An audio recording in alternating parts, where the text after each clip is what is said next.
think Jesus transgenders himself on a number of occasions. I think if you look at the foot washing from John's Gospel, foot washing elsewhere in both Old and New Testament, it's consistently done by women, and yet Jesus takes that on. People often cast that as being the servant's role. It was the woman's role, and Jesus does it and becomes the woman at that point.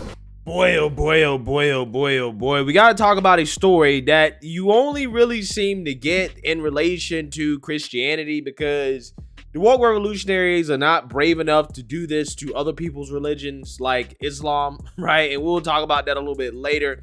But they tend to do this to Christianity in the wake of tragedies that happen, in which they somehow, some way can connect back to Christianity and try to blame Christians for, like, for example, what happened in Colorado, where you had the lunatic go and shoot up a gay bar, killing 5 or 6 people and injuring, 10s or 20 other people as well.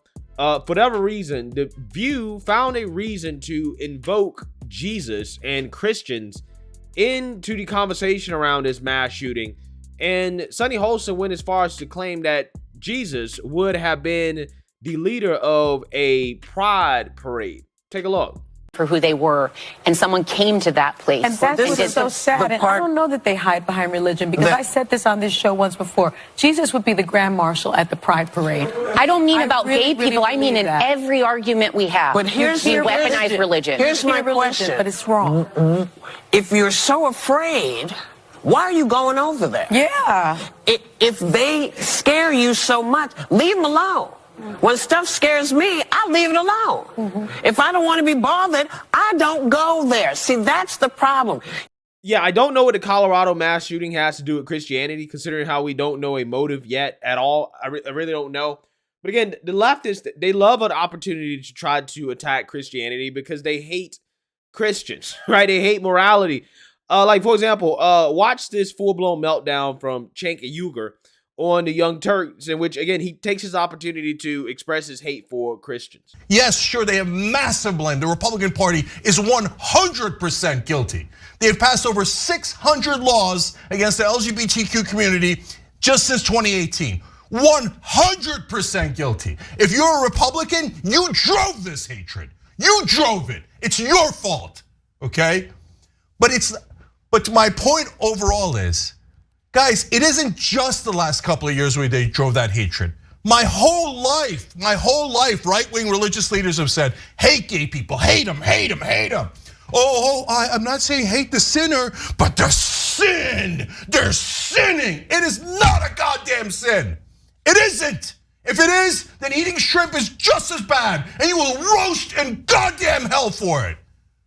Did you ever hear that? No. Because for God's sake, they're lying to you. Stop murdering gay people, because your leaders are hateful.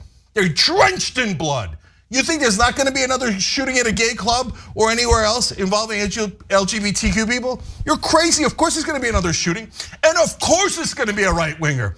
And of course it's going to be a right winger that was taught, it's a sin, it's immoral. The people who taught you that are themselves deeply evil.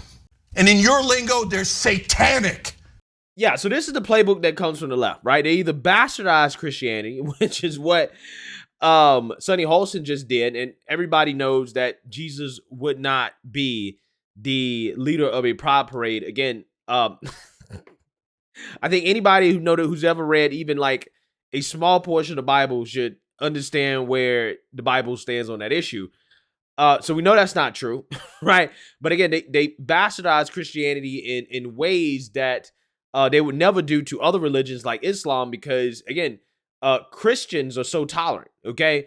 Or they either just blame Christianity, right? Which is what Cenk Uygur is doing there in that little rant that he went on, okay? Even though Christians, I would argue, when we're talking about LGBTQ acceptance, because of how tolerant Christians are, the US is one of the leaders in the world in terms of being some of the safest places for gay people. Again, we're one of the only places in the world, compared to, again, a lot of the world, in which you do have marriage equality, right?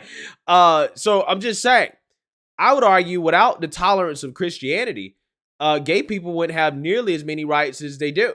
Because again, you go to a place like China, basically anywhere in Africa, the Middle East, gay people are not going to be treated nearly as well as they're treated here in the United States. But for whatever reason, okay, the left wants to make out Christians who have been very tolerant, and I'll argue that Christianity was that tolerant Christianity is a precursor to some of the LGBTQ rights that they have, right?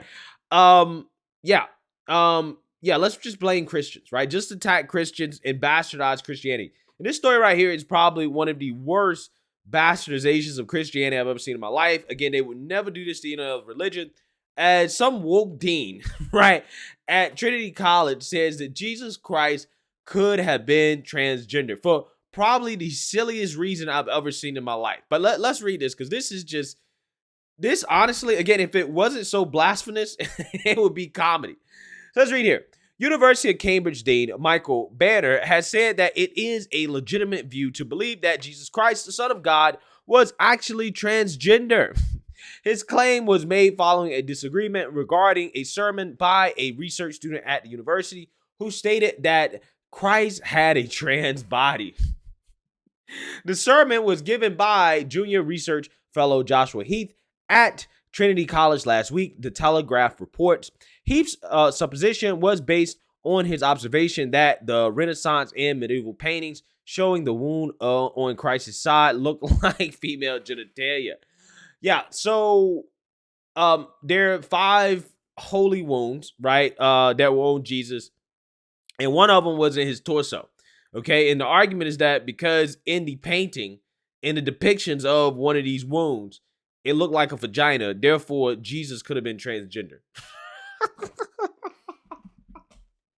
Bruh, again, I'm sorry about laughing, but this argument is so ridiculous and so silly and so stupid that I can't help but laugh, as blasphemous as it is. He said that in, quote, the prayer book of Bonnie and Luxembourg from the 14th century, this side wound was isolated and takes on a decidedly vaginal appearance. I'm going to show it on the screen here. He finished his sermon by saying, in Christ's simultaneously masculine and feminine body in these works, if the body of Christ, as these works suggest, the body of all bodies, then his body is also the trans body. So again, this guy is literally arguing based off some paintings that most likely were not accurate depictions of what Jesus actually looked like, or what his wounds looked like. And we all know that, again, a wound is not a vagina, but according to him, because the wound looked like a vagina in the paintings, which again, probably were not accurate depictions of the wounds or Jesus. Jesus could have been transgender. Incredible stuff. Quote, worshipers, the Telegraph reports, were left in tears and felt excluded from the church, with one shouting heresy at the dean upon leaving. Heath showed 3 paintings. He used Gerald Malel's 1400 Peta, which shows blood from Jesus' wound flowing into his groin area, as well as Hyrie Marcheroni's 1990 work, Christ. One congregant told the Telegraph that, quote, I left the service in tears. You offered to speak with me afterwards, but I was too distressed. I am contemptuous of the idea that cutting a hole in a man, though which he can be penetrated, he can become a woman. Well, I'm going to tell you, when it comes to the transgender surgeries, that's essentially what they do. They cut a wound, right, where your penis used to be. I think they actually turn your penis inside out, right? I think they actually turn your penis inside out and stuff it back into your body to make it a vagina. And the wound there, the hole, again, is actually a wound. It's not a vagina, but it's actually just a wound. And apparently, transgender women have to continue to put things in that wound, that hole, to keep it up, because the body sees it as not a vagina, not a natural hole, but a wound, right? So the body tries to close it up. So again, I'm just saying, as ridiculous as I think this is, that is kind of the logic behind transgender women in their sex change surgery. Right, that hole, right, is now vagina. Amazing stuff. I am especially contemptuous of such imagery. when it is applied to our Lord from the pulpit at Evensong. I am contemptuous of the notion that we should be invited to contemplate the martyrdom of a trans Christ, a new heresy for our age. Yeah. Again, they never stop. They only do this with Christianity. This congregant said that worshipers, including children, were visibly uncomfortable with the sermon, finding it truly shocking and making people feel unwelcome in the church. A spokesman for Trinity said the sermon explored the nature of religious art in the spirit of thought-provoking academic inquiry and in keeping with open debate and dialogue at the University of Cambridge.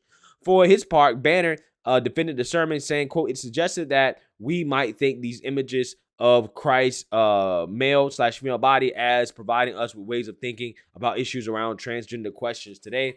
For myself, he said, I think that speculation was legitimate, whether or not you or I or anyone else disagrees with the interpretation, says something else about that artistic tradition, or resists its application to contemporary questions about transsexualism. Okay, so yeah, he's woke, right? Woke as hell. Which again may probably lead him there, okay, with the way he's going. All I gotta say is this. They never do this to any other religion, right? Y'all remember they made a painting. I forgot exactly which college it was, but it was a college that took a Jesus painting and made it George Floyd, right? So a painting of Jesus, they made it George Floyd. They depicted George Floyd as Jesus Christ. They do that. But they never do this with any other religion, right? Like, for example, Islam, where if you even draw Muhammad, right, there's going to be some serious consequences. Could you imagine the backlash if these people started coming out here and saying that Muhammad is transgender, right? Like an actual Islamic scholar or imam came out here and said that Muhammad is LGBTQ, right? Like, imagine if they said that, right? I don't think it would go over well for them. And it really does show you how tolerant Christianity is compared to a lot of other religions. When you consider the fact that, again, when it comes to acceptance of gay people in our society and blasphemous stuff like this, it only tends to happen in, Christian countries, Western Christian countries, that is. Let's be more specific. Again, it's amazing how that works, but we're always smeared as, the ones that's spreading hate and bigotry towards gay people, when it seems like the best place to be gay on earth is in a Western Christian country. Kind of funny how that works. I'm just saying. These people, right? Just when you think they couldn't get any woker, they just continue to take it up another notch. So let me know what you guys think. Make sure you like, comment, and subscribe. Most importantly, share a Black conservative perspective. Peace.